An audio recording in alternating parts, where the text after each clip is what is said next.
Hello. So yeah, I realise this is a couple of months after the second trailer actually dropped, but I'm a busy boy who's doing a full-time degree, so sue me. What we're gonna do is we're gonna watch both the second trailer, which dropped about 2 months ago, and we're also gonna watch this Spock trailer, which I'm assuming is a separate trailer to this one because it's half a minute shorter, but it's not actually on the Netflix, so it could just be a clone. Who knows? Let's go straight into it. We'll watch the first one, deconstruct it, and then watch the second one.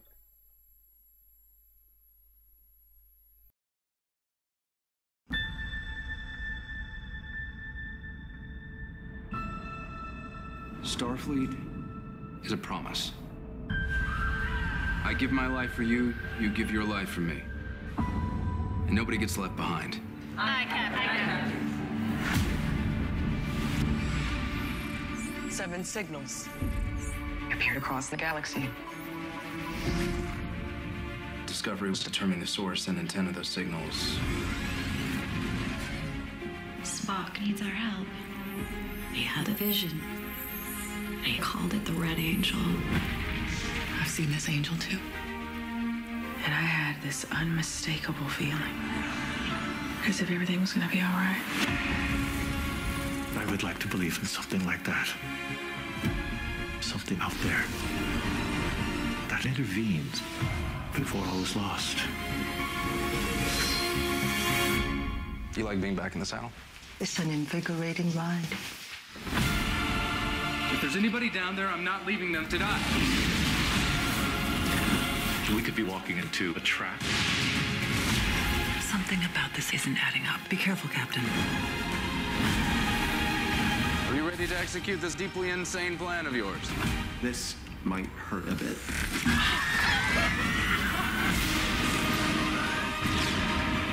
You are my family. We found ourselves among the stars. We found our strengths.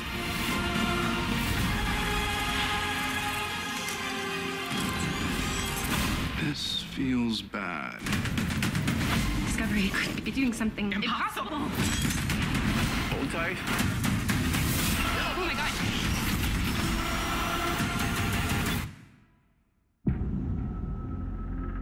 As a child, I had the same vision again and again. Now I understand its meaning and where it must lead. Spock.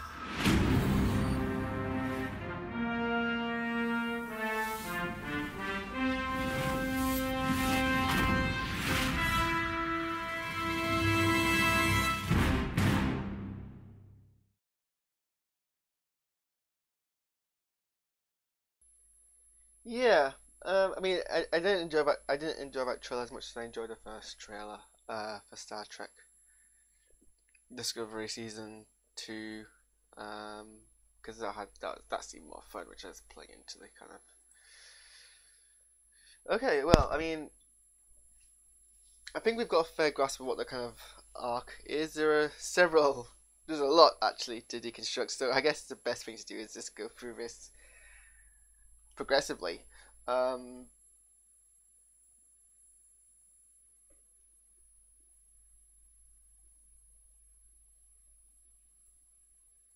mean, I could talk about these moments where there's obviously something going on, but I'm not going to have very much more to say other than something's clearly going on and it's bad. So here we have Captain Pike, played by... Ooh, who's he played by? I don't recognize the actor. We'll find out in a second.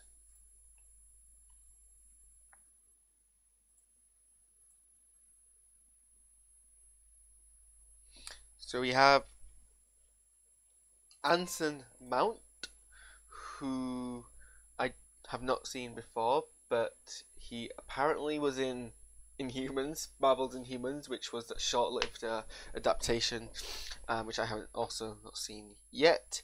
He was also in nothing that I recognize.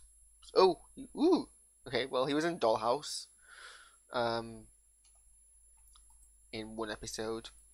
So I probably have seen him in that, but that would have been 9 years ago.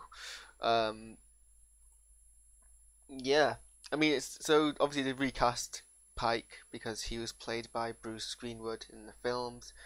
I'm imagining that they either didn't. I hope they asked him, and he just couldn't commit to it. Because I mean, the thing about the Kelvin-based films is there's no reason why we should assume the difference in how they look as anything as being an out-of-universe difference. So you'd imagine that of the same age, Prime Universe Pike and Calvin Universe Pike would look the same. So it'd be amazing if they had gotten Bruce Greenwood into it, but they didn't. So they recast Anson Mount as Pike. So he's wearing the, I guess, older Starfleet uniform, if we're to assume that the yellow, red and blue uniform that we see in the original series is actually a more modern uniform, even though it looks less modern. So he's wearing the old uniform. So I think what one of the, I don't know if they're going to mention it in the series, but what one of the books mentioned or sort of retconned or explained was that they were trialing out the new uniform, which was the gold, red, blue uniform on Constitution class ships, and they were phasing through that. So he's obviously dropped down to the other uniform. So he's giving a speech here about lives and stuff. It's also good to note how hopefully we're going to see much more of the bridge crew this season. When I watched the companion show for Star Trek Discovery, they mentioned how they didn't want to focus on the bridge crew for the first half of the season because they wanted the crew to feel very kind of connected from each other, and then they want to establish that as soon as they lost Lorca as captain and Saru became captain, they kind of melded together. And we did see that at the end of the last season, after we lost Lorca in the Mirror Universe, the crew under Saru became much more kind of connected and sort of show that we saw a lot more of kind of the bridge crew's character, whilst they were definitely second cast.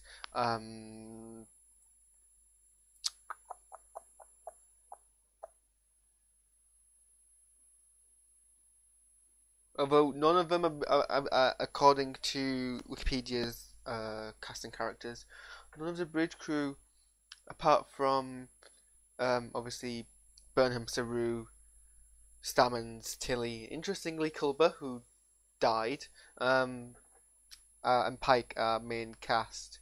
They're not even guest cast, actually. So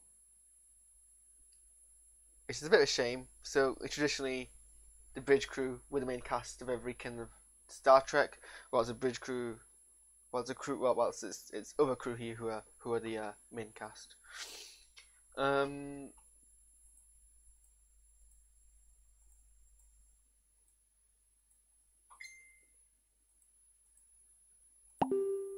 Who's that?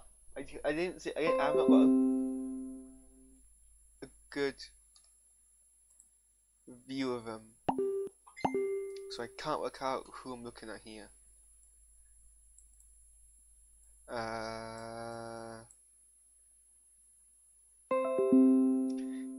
It looks.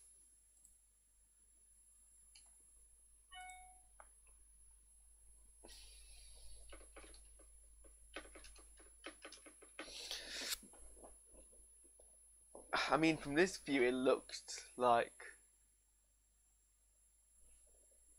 Okay, so it's not about character. From this perspective, it looks like it's what's her name now? Admiral. It looks like Admiral Cornwall, but actually, according to I'll turn off my notifications. Sorry about that. Go away.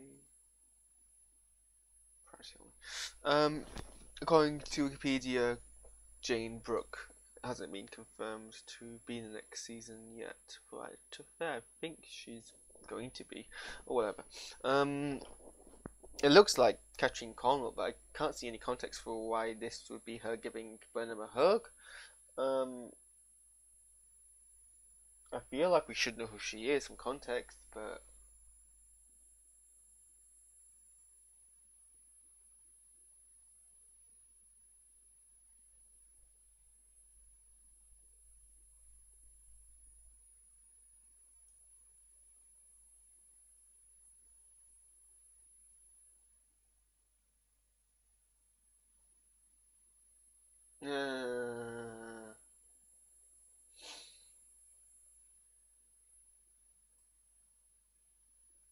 what? How is a show basically commentating on the current political state of the world not a prime driving factor of the current Star Trek?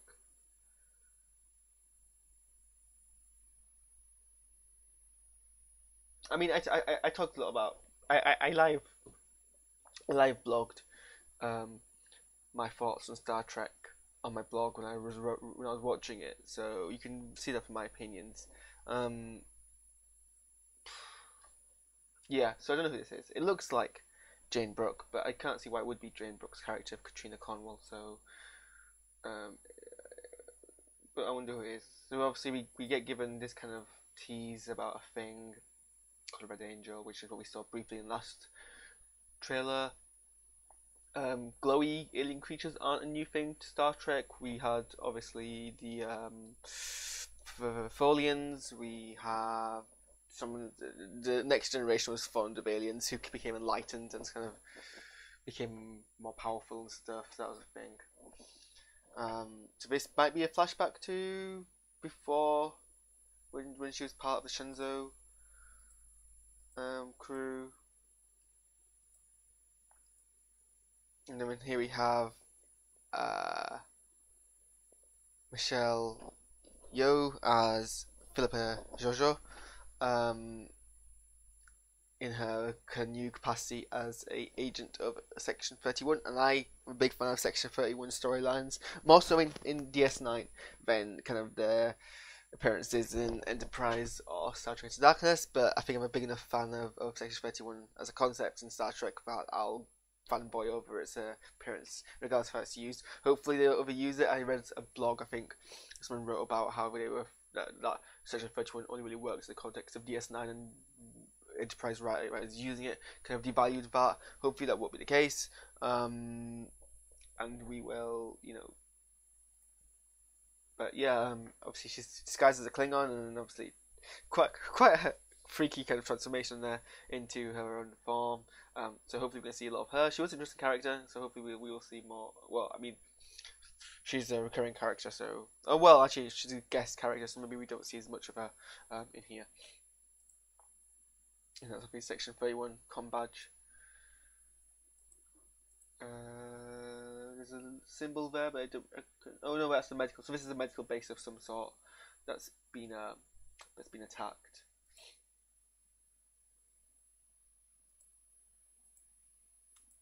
It's interesting that Pike and this officer, who imagines a security officer, is wearing red, but Burnham's not necessarily wearing blue, so maybe it's a difference between the two crews. Before Pike obviously wears his blue uniform.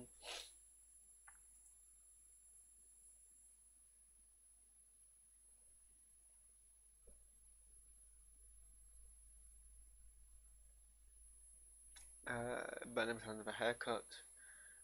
So yeah, I mean, presumably all the shots we see of Pike in his gold uniform is just after he's transferred from the Enterprise, and at some point he'll be assigned captain of Discovery. Presumably, number one becomes the acting captain of the Enterprise, and stays on there, considering Spock's absence, although Spock's actually the second officer.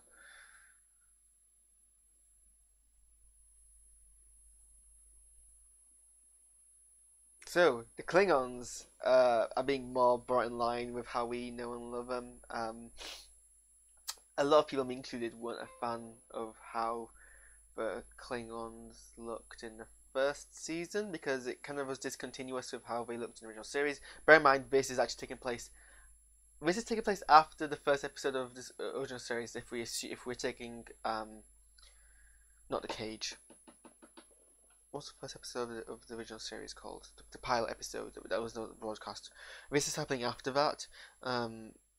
But actually before we see the first Klingons anyway, so perhaps actually it's not. Well, I mean, here's the thing: we know for a fact that the Klingons in this period are a mix between the ones who were affected by the mutant gene and the ones who weren't. We never see the ones who weren't, but we do see the ones who were. But it's the kind of mix between the two. I mean, I don't know. But it seems odd, I guess, that all the Klingons that we saw in season 1 were bald. I don't know if there's ever given a reason for why they all decided to shave. I guess if it's a traditional cultural civilization, they might all have decided that they were all going to shave for reasons, or maybe it was a trend. But whether it's reactionary or this was always a plan, the season 2 Klingons are now becoming more in line with how we see them. So we see a bunch more Klingons here. These are all more.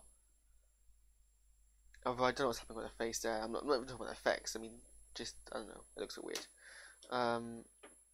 That is, I think, Laurel, played by Mary Chieffo, actually. So maybe it's just her face. This is number 1, originally played by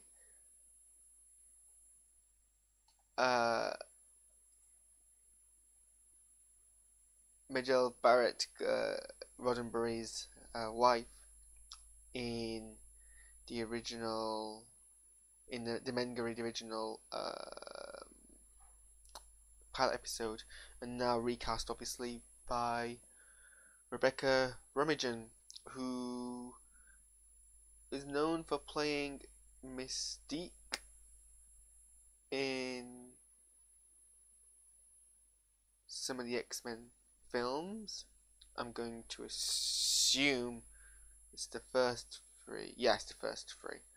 Before she was recast as for Jennifer Lawrence, played the younger version.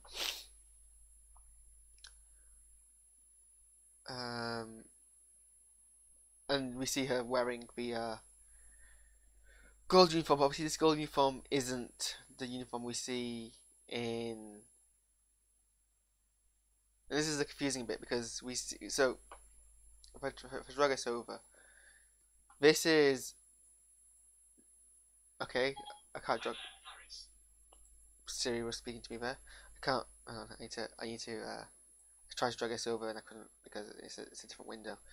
If I drag this over and ask that you don't play just yet, fam. So this is what number 1 looks like in the original series, in the episode called The Mendry, which is actually set before the first episode of Discovery. So the first episode of oh,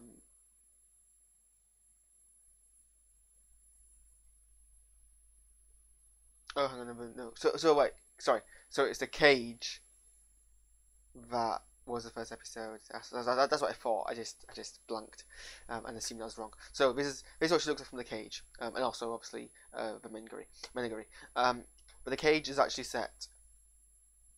So the original episode of the cage was actually set before.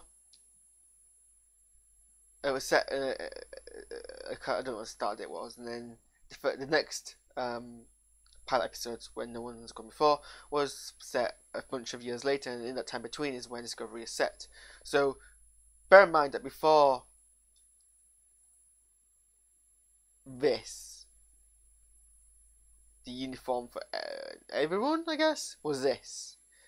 And at some point they were like, we're going to move to this blue one, and then they're like, actually no, we're going to move to this one, and then we're going to move to what we see in the original series. It's a bit of a confusing, I mean, I guess it's not possible, but it's a bit of a confusing, it's almost like someone made a mistake, in universe, and it's like, actually this uniform doesn't work, let's go back to the original colour. Or actually, to be fair, in the cage everyone kind of wore different colours anyway, they all kind of wore gold, and some pale colours, so it's not quite a direct thing. But yeah, I don't know why we had to do this weird colour thing, but if you read my blog you'll know I hate this weird colour thing. I don't know why they have a weird colour thing. I don't know. I hate non-symmetrical things, so I guess the one color thing always weirded me out. I don't get why we have this, and we just can't, have her actually wearing the actual uniform, like they're wearing in the Calvin films, which is a nice enough translation of the original uniforms, and to the point where I'd accept it as the same one, even if it looks slightly visually different just because of how the big screen looks. No, they've got to wear basically what is a recoloring of this jumpsuit, which is a bit confusing in my eyes.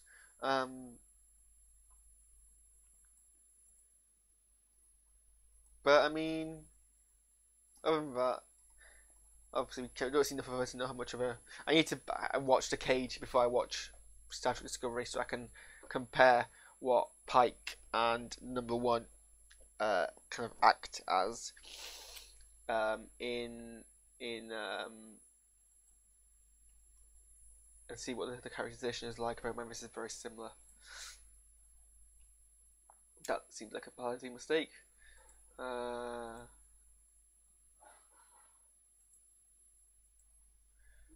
I'm sad that we don't see enough of these two characters in the trailer, because as everyone knows, these are my two favourite characters of all time in Star Trek.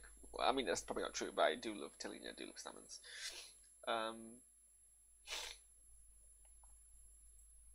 Interesting sort of intimate moment here. Intimate as in platonically. I'm not gonna ship them. I don't know if that's where it's gonna go. It might do. Yeah, we have a half-naked Saru here, on some vegetation. Don't know what's up with that. Obviously, Doug Jones is a international treasure, and I look forward to seeing him again as Saru.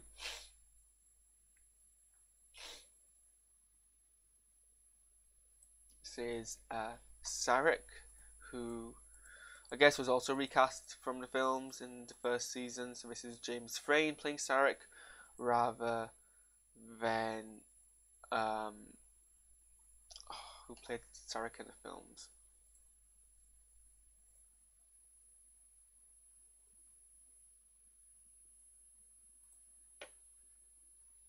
Ben Cross played Sarek in the films, and then was recast as James Frain for season 1 of Discovery. But I mean, he played the role very well.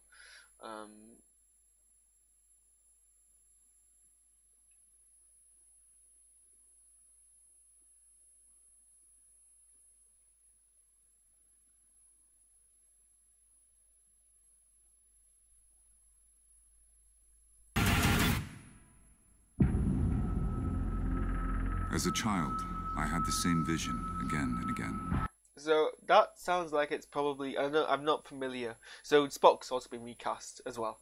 So they recast Spock from Zachary Quinto to someone called Ethan Peck, who was in. He was in The Sorcerer's Apprentice.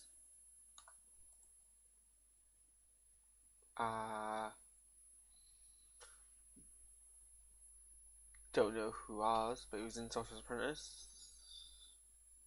And nothing else I recognise.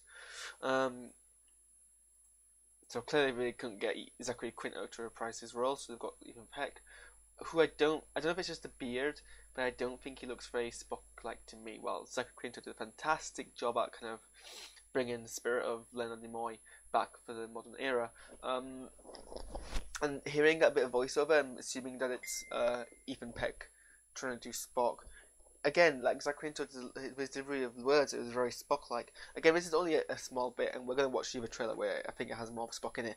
But I'm not happy with this portrayal. I don't think it's very much. I feel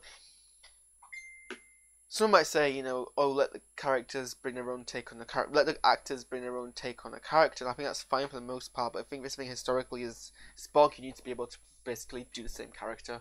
So I really think they should have got Zachary Quinto to reprise the role rather than recasting for some reason. But let's save our judgment on Ethan Peck until we watch the other trailer, which we will do now. We will jump straight into watching Spock Sees the Future. It's either a trailer or it's a short scene or it's the same thing. I mean, it's not the same thing because we see, we in fact actually do see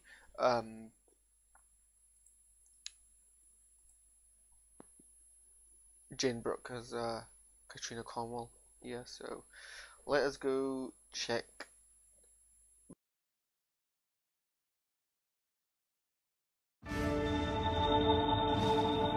There is a great responsibility at hand. This could be the defining moment for multiple civilizations, millions of lives. The future may be determined by our actions, yours and mine.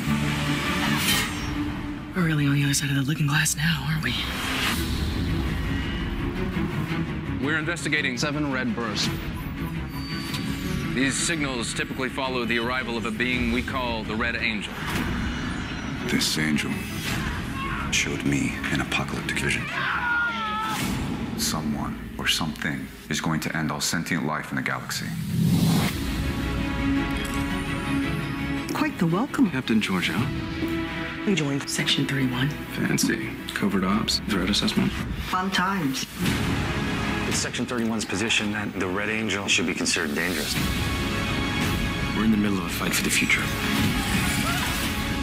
Mr. Todd, we are always in a fight for the future. Captain, 10 Century ships on an intercept course. I risked everything to help you. You assume every burden is yours alone. Discovery will not allow a catastrophe on her watch.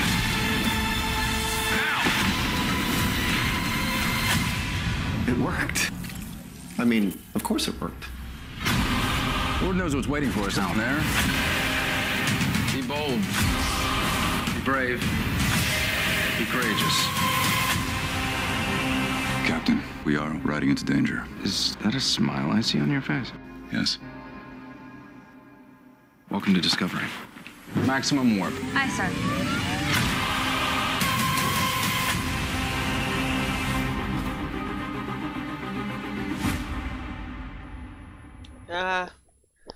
Okay, well, let's talk about Ethan Peck as Spock. Yeah, no, about... how was that for a reaction? It just sounds like even Peck is trying to do... Is that actually a movie? Very interesting. It was like they were trying... Yeah, even Peck sounds like he's doing a Spock impression rather than Spock, while Second Quinto sounded like he was actually Spock.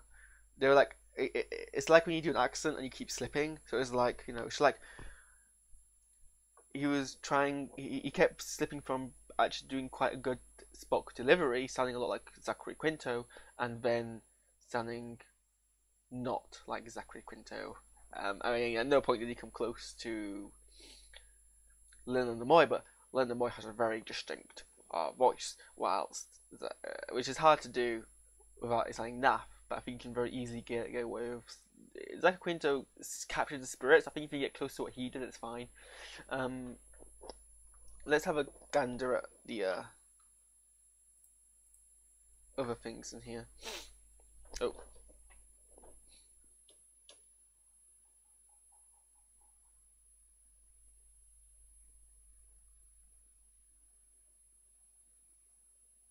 So we see more of the new Klingon design, which is good. It's more like the Klingons we expect. They still do very much feel like the Klingon aesthetic from Star Trek Into Darkness, which just fuels my continued belief until I see something overwhelmingly otherwise that this Star Trek is actually set in the Kelvin universe. That's that. I mean, that would explain so much. It works so well. No one would really care. But oh right, okay. So that's Mary Chieffo playing Laurel, and then we also see a very hairy Shazad Latif playing Vok.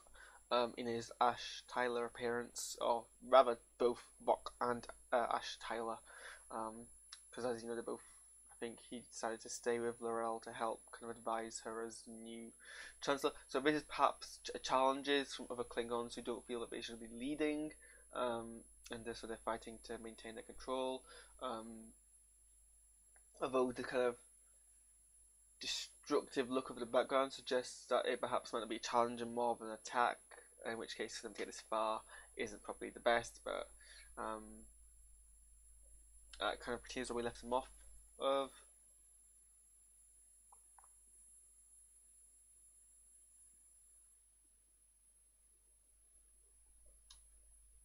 So here we see a mix.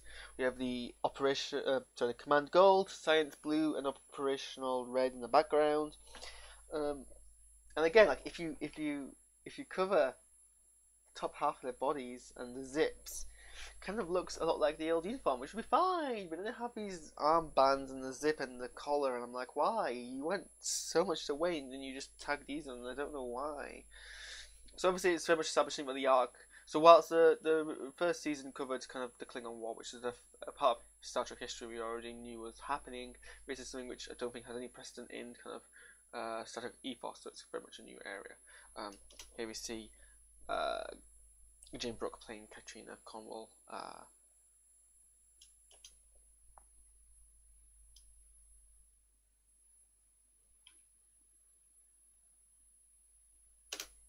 Is that the first time we've seen someone wear a skirt in Star Trek Discovery?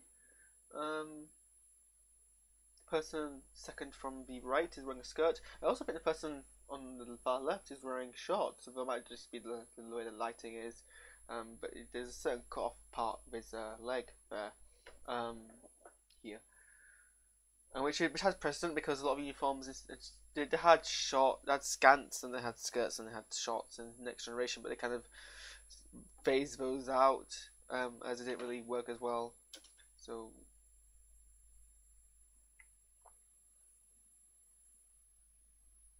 what ship is that?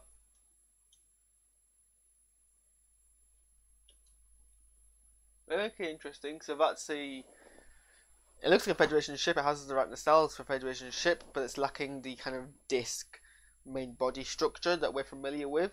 It's more in line with the NX series of Federation ships, of which which we saw in the Enterprise.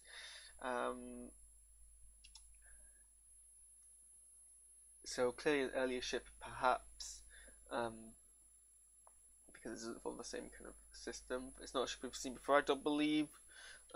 It just looks very NX-1. It says Spock, nerve pinching a medical officer. Those people are wearing black uniforms, but not the Black 31 thing. So I don't know what branch they're meant to be part of Starfleet.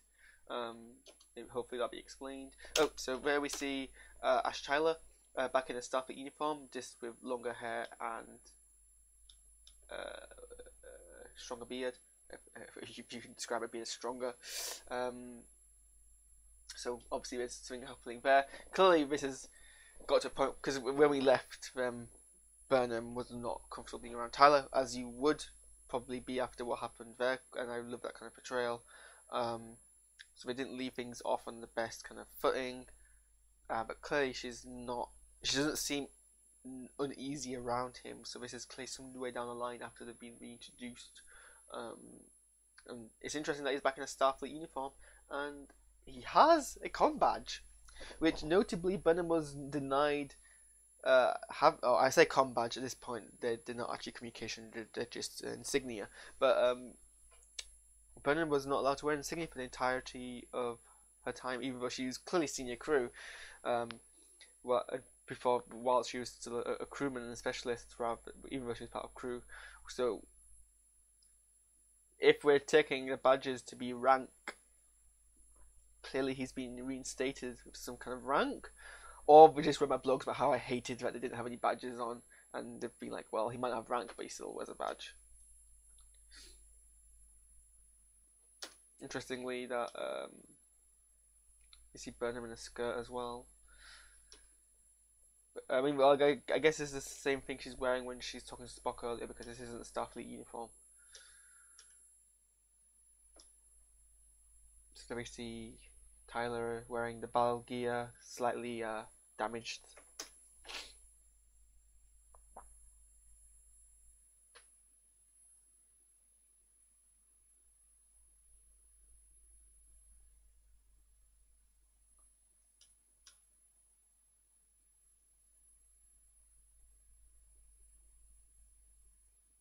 Ooh, so that was Jojo fighting Burnham there. So clearly they come in front of each other.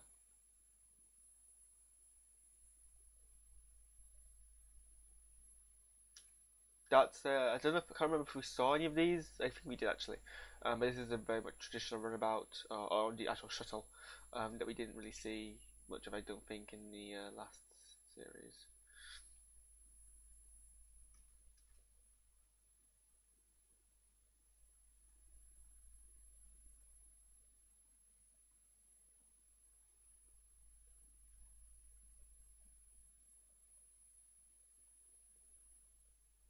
Interestingly, the ship's doing a lot of warping now. Hopefully, well, at the end of the last season, they were like, we're not going to use the spore drive until we figured out a safe way that doesn't damage human health to do it. So clearly, that's going to be what they're doing there.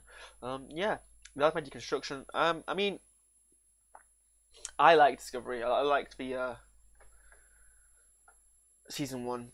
I grew into it, and I think that's people forget Star Trek often starts off very badly, and then each season, by second season, it kind of finds itself. I actually think they got what they were trying to do right midway through season 1 of Star Trek, much in a way that they got Agents of S.H.I.E.L.D. right midway through season 1. So hopefully if they continue that trend and this becomes stronger and stronger and stronger, it'll shut off all those bloody haters who don't like it for whatever reason. But I don't think the casting of Spock is the right decision to make, and the thing is, that's the kind of decision it's the most iconic role in Star Trek. I think you have to make sure you cast it right, and I don't think they did. But when you see more of Spock, hopefully we will be proven wrong. But yeah, this video's gone on for far too long. Well, if you yeah, sure. Tell me what you think of these trailers in the comments below. I will welcome any arguments from people, from haters. And we will see in the new year if Harris can afford his Netflix subscription. And if I can, we will give this a watch. Thank you for watching, and goodbye.